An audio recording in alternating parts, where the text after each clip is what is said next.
করে আপনি আমাদের বাড়িতে? কেন আসতে পারে না বুঝি? না না, তা বলছি না। মাধবী কে?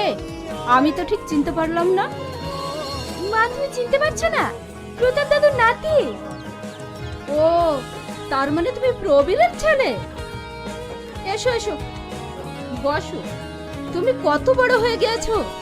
মাধবী, চা করে নিয়ে আয়। না না, আমি চা খাবো না। তাই বললে হয়? কতদিন পর তুমি আমাদের বাড়িতে এসেছো? আমি একটু গ্রামটা ঘুরে দেখবো। তুমি যাবে আমার সঙ্গে? যাবে না মানে? অবশ্যই যাবে। জামা, আগুনকে গ্রামটা ঘুরে দেখা। চলেন।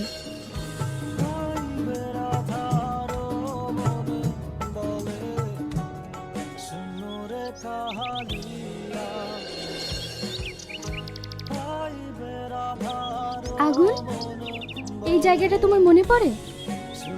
আমার ঠিক মনে পড়ছে না। সত্যিই তুমি সব ভুলে গেছো? ছোটবেলায় আমরা এখানে খুব খেলা করতাম। সেই সময় তুমি আমাকে অনেক মারতে, আবার ভালোবাসতে। তাই আমি তোমাকে ছাড়া এক মুহূর্ত থাকতে পারতাম না।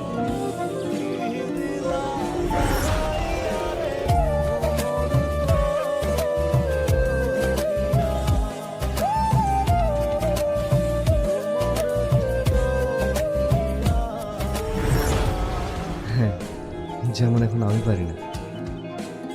মানে? আমি ঠিক বুঝলাম না। বোঝাটা খুব সহজ।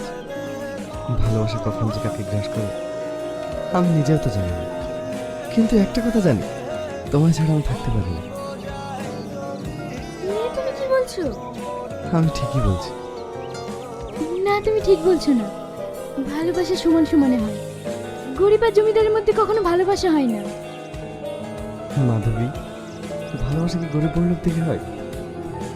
অত কিছু আমি জানি না। আমি তোমাকে অনেক ভালোবাসি, তুমি না করতে পারবে না। অনেকক্ষণ আসা হয়ে গেল, বাড়িতে খোঁজ করবে। চলো যাই। না বলা পর্যন্ত আমি যাব না। জেদ করো না, চলো। তাহলে বলো, কাল পুকুর পরে তুমি আসবে? আমি জানি না। বলো আসবে কিনা। ঠিক আছে, আসবো। খুব জেদি তুমি।